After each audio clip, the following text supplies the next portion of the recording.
Come and let us go up to the mountain of the Lord, unto the house of our God. Come and let us go up to the mountain of the Lord, unto the house of our God. And He will teach us of His ways, and we will walk in His paths. For the law shall go forth from Zion, and the word of the Lord from Jerusalem.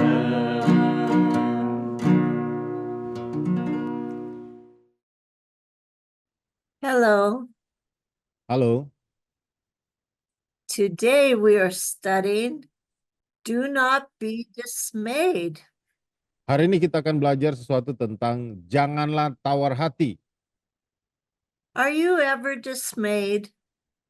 Pernahkah saudara mengalami tawar hati? Maybe you have tried to accomplish a goal, Mungkin saudara berusaha untuk mencapai satu tujuan, but it has not been accomplished. tetapi belum tercapai sampai sekarang. And you've tried to do it this way Dan saudara mencoba melakukan dengan satu cara or that way, atau dengan cara yang lain, but you have not succeeded. tapi saudara tidak berhasil. So the result of that is we can feel dismayed. Jadi hasilnya adalah kita merasa tawar hati. We can be at our wits' end. Kita tiba di akhir dari harapan kita. We don't know what to do. Kita tidak tahu lagi apa yang harus dilakukan. Well, this may have been the case of Joshua. Saudara, mungkin beginilah yang terjadi dalam hidup Yosua. In Joshua 1:9, let us read that scripture again. Mari kita baca dalam Yosua 1 ayat 9. Firman Tuhan, bukankah telah kuperintahkan kepadamu, kuatkan dan teguhkanlah hatimu. Janganlah kecut dan tawar hati, sebab Tuhan Allahmu menyertai engkau kemanapun engkau pergi. Remember that Joshua had been chosen to lead Israel into the promised land. Saudara ingat bagaimana Yosua telah dipilih untuk memimpin bangsa Israel ke tanah Kanaan?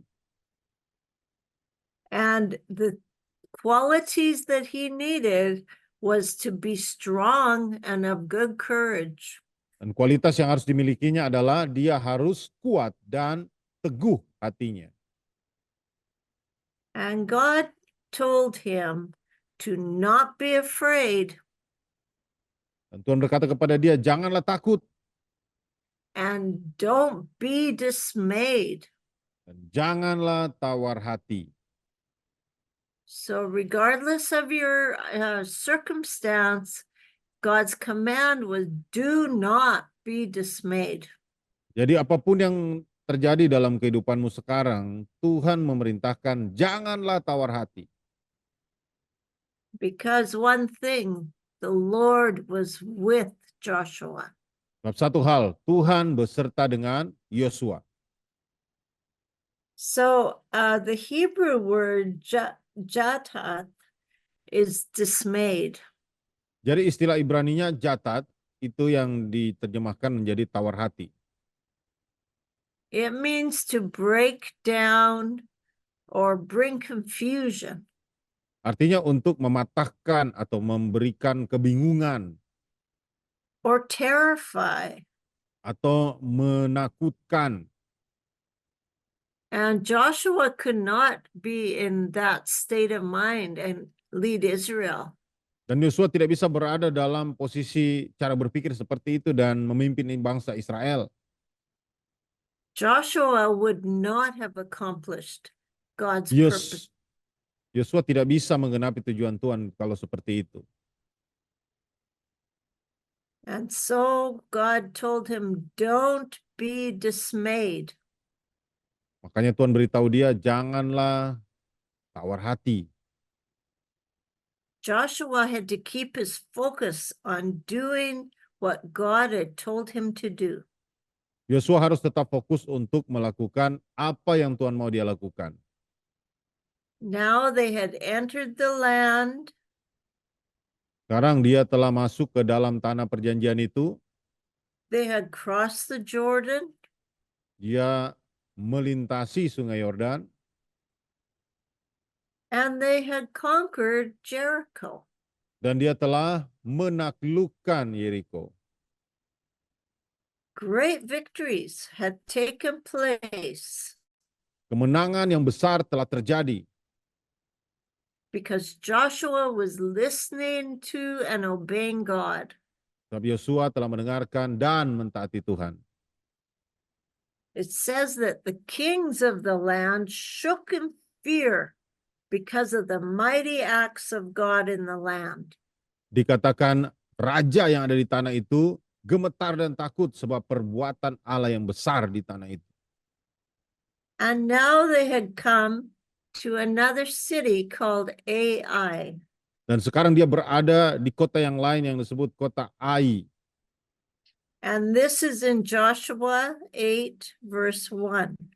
Dalam Yosua 1 ayat 8 ditulis, maksudnya Yosua 8 ayat 1, kemudian berfirmanlah Tuhan kepada Yosua, janganlah takut dan janganlah tawar hati, bawalah seluruh tentara dan bersiaplah, majulah ke Ai, ketahuilah, aku serahkan kepadamu raja negeri Ai, rakyatnya, kotanya, dan negerinya. This was the second city that Joshua was commanded to take.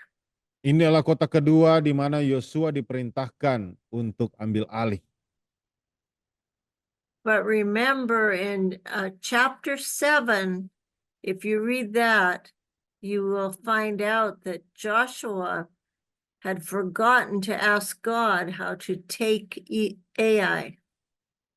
Tapi ingat di pasal 7 kita baca bahwa Yosua telah melupakan perintah Tuhan untuk mengambil alih Ai, kota Ai ini. And they had gone out in their own strength. Dan mereka telah menggunakan kekuatan mereka sendiri. And they thought it was a very simple thing to take Ai. Dan mereka berpikir, oh mudah sekali kalau kita mau menaklukkan kota Ai. Because Ai was a small city. Karena kota Ai itu hanya kota kecil. And they did not ask God Dan what mereka to do. tidak bertanya kepada Tuhan apa yang harus dilakukan. And because of that, they were defeated. Dan oleh karena itu mereka dikalahkan, saudara. And Joshua was dismayed.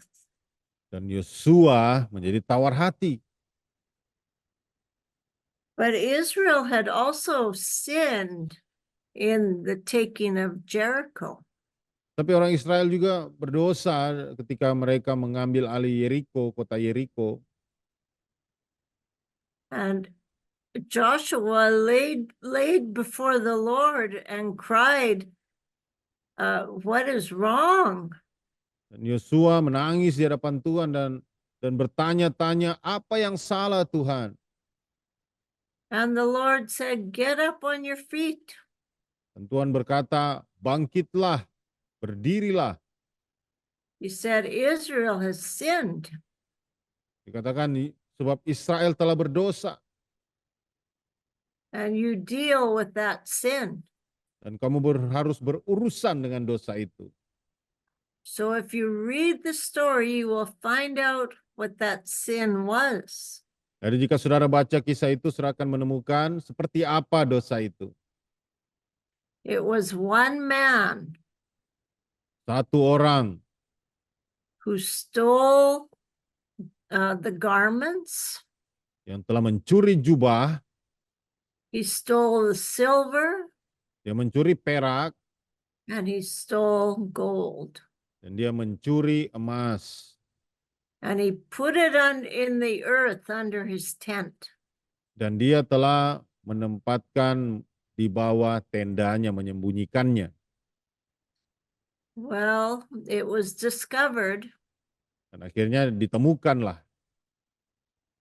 and judgment had to come to him and his family. Dan penghukuman harus turun kepadanya dan kepada keluarganya.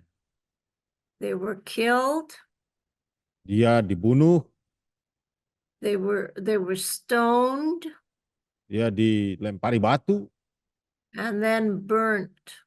dan dibakar. And after they had destroyed the evil, Dan setelah God's anger turned away. mereka membinasakan kejahatan di sana, maka amarah Tuhan pun reda. So that was a very strong discipline. Jadi itulah disiplin yang begitu kuat saat itu. So what we can learn from that is we serve a holy God. Jadi apa yang kita bisa pelajari di sana adalah kita melayani Tuhan yang kudus. And we cannot play with the holy things of God. Dan kita tidak bisa bermain-main dengan hal-hal yang kudus yang dari Allah. It is a very sacred thing to walk with the Lord. Itu adalah sesuatu yang sangat sakral untuk kita bisa berjalan bersama Tuhan.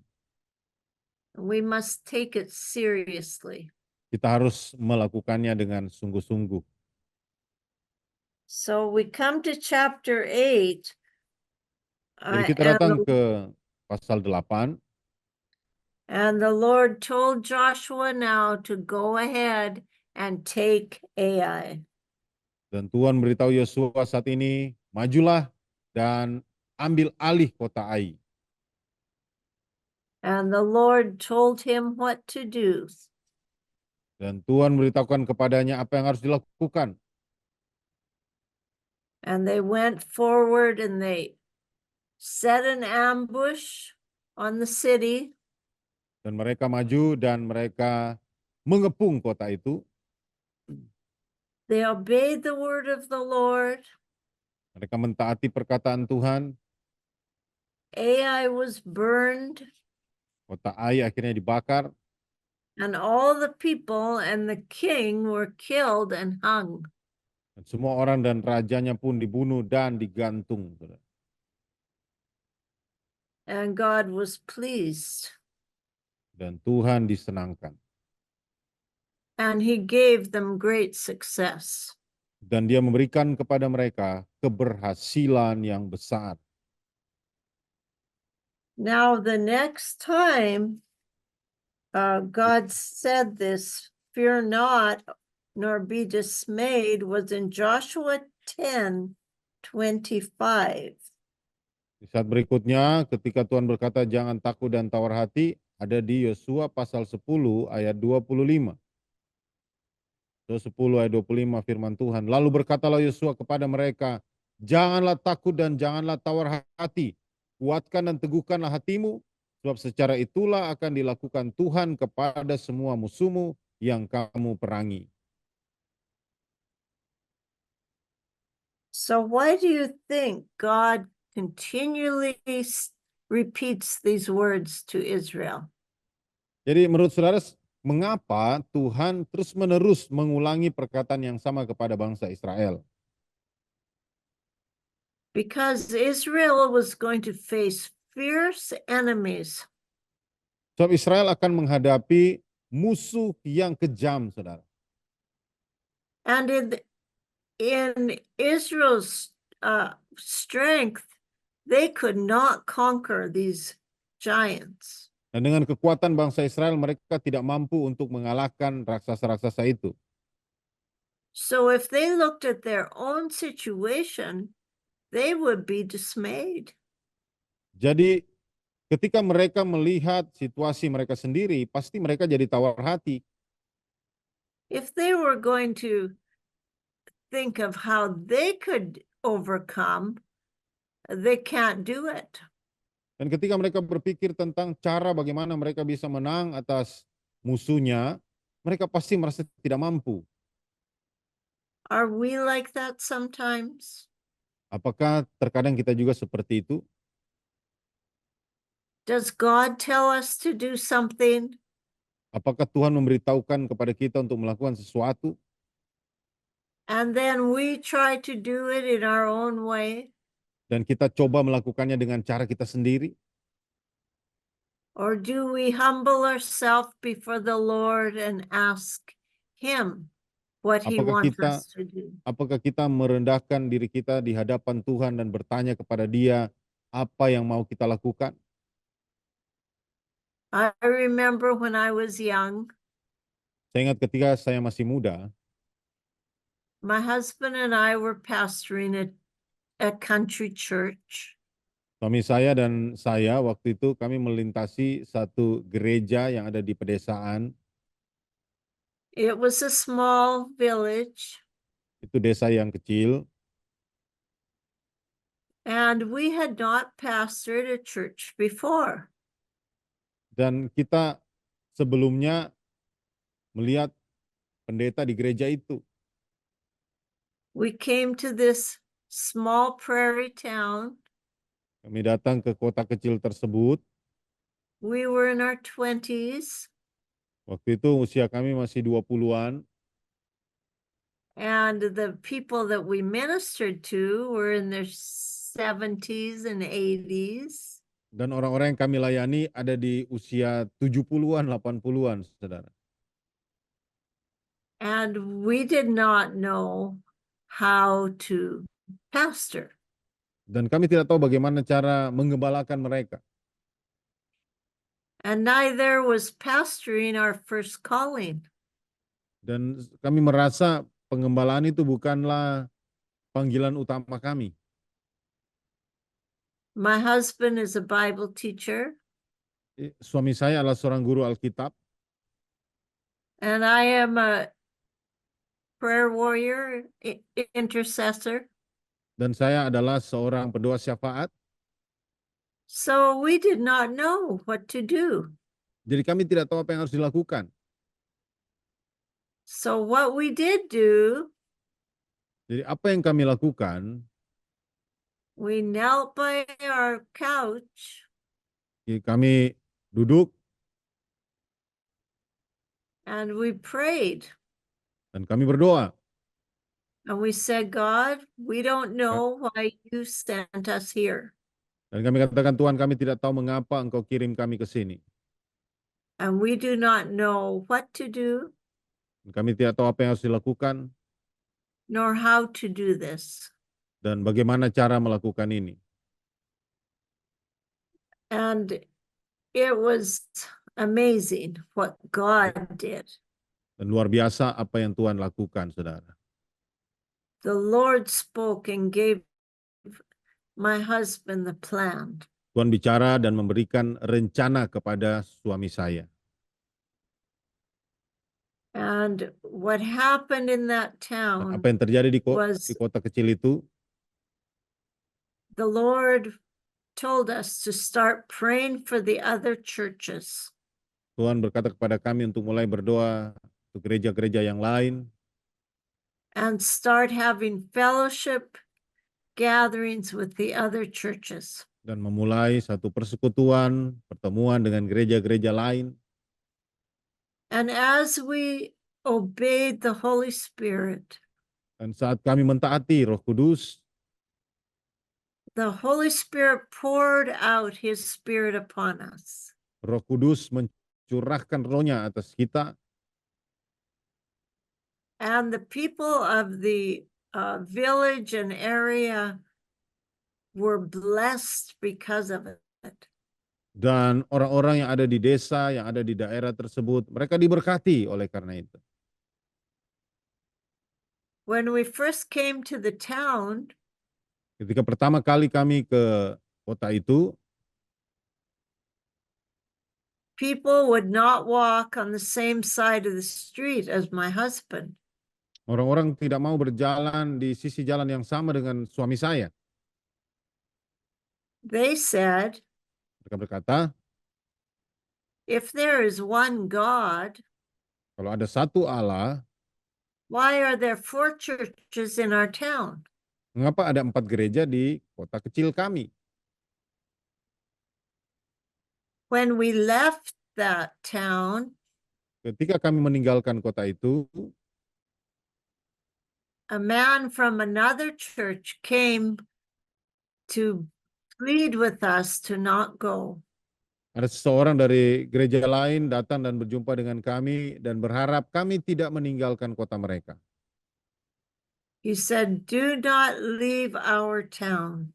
Dan dia berkata, janganlah tinggalkan kota kami. It has changed since you have come here." Sebab kota ini telah berubah sejak engkau datang ke sini. So through that experience, the Jadi hearts, melalui pengalaman itu, the hearts of the people were won to the love of Jesus. hati orang-orang yang ada di sana akhirnya menjadi satu oleh kasih Yesus. And the gospel was no longer a religion, but a living life. Dan Injil bukan lagi menjadi agama, tetapi menjadi penghidupan. And the revival was not only in our church, but their church.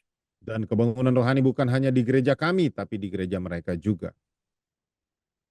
And so we learned that we do not know the way ahead of us. Kita tidak tahu apa yang akan terjadi di depan kita. And neither can we assume that we think we know the way. Dan kita juga tidak bisa memprediksi bahwa kita pikir kita tahu jalannya. So we need to be like Joshua. We need to lie on the ground before the Lord. Jadi kita harus menjadi seperti Yosua, kita di depan, ya, kita harus bersujud di hadapan Tuhan. And we need to pour out our hearts to God. Dan mencurahkan hati kita kepada Tuhan. Because God has the answer for your church. Sebab Tuhan memiliki jawaban bagi gereja saudara.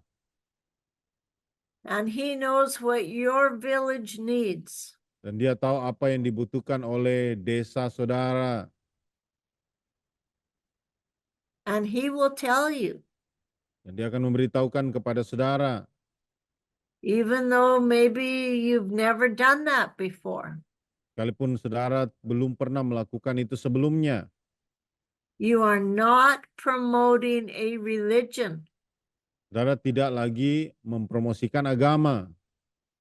You are presenting Jesus Christ. Saudara memperkenalkan Tuhan Yesus Kristus. Jesus said, "If I be lifted up, I will draw all men unto me." Yesus berkata, jika aku ditinggikan, maka aku akan menarik banyak orang kepadaku.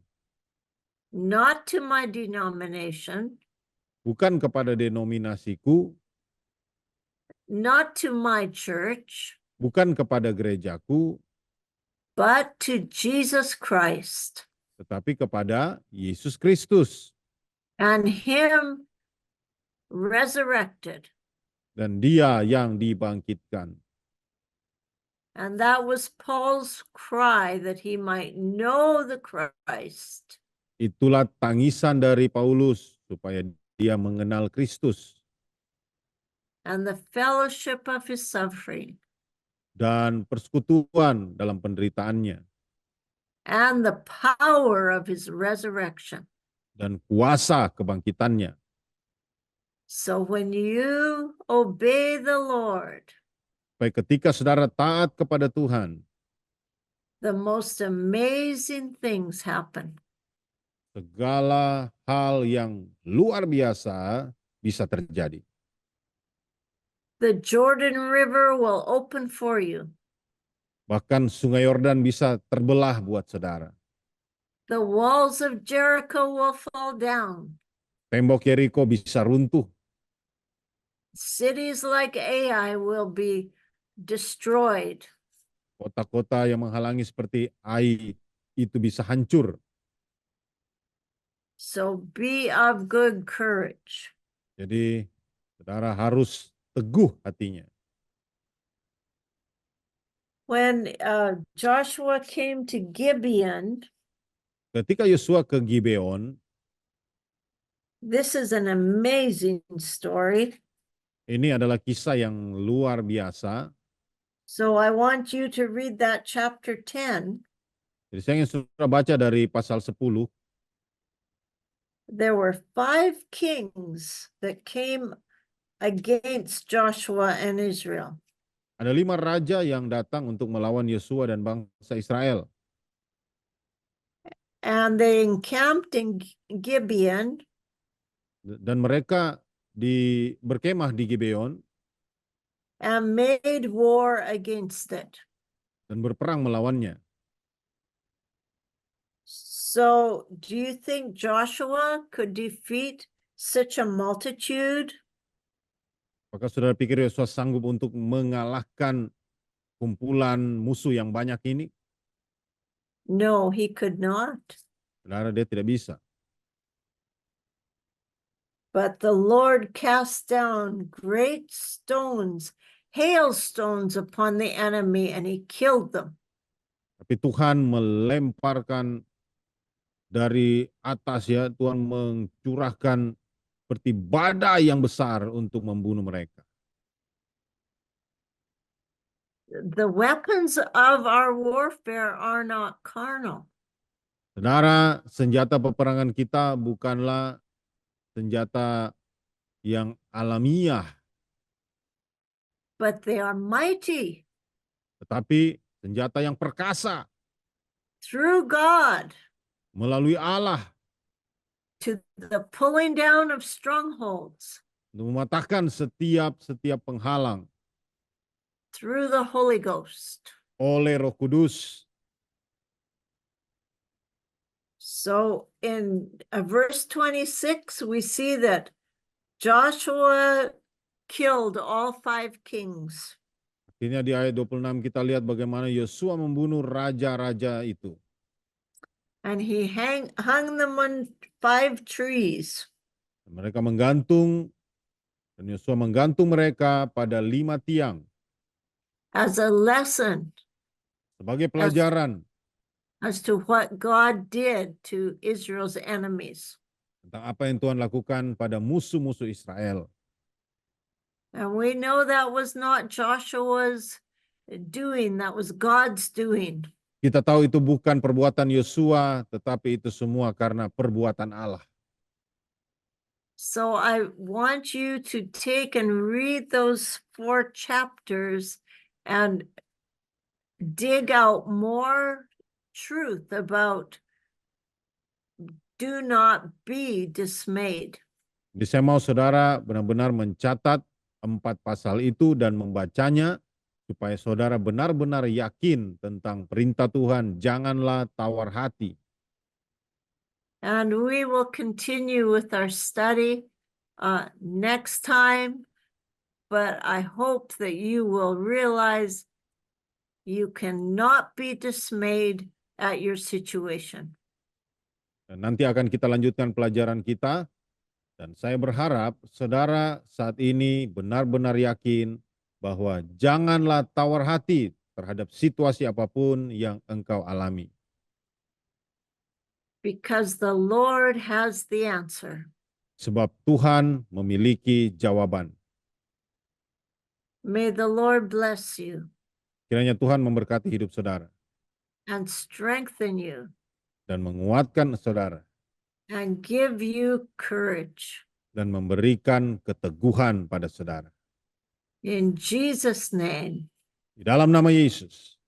amen. Amin. Come and let us go up to the mountain of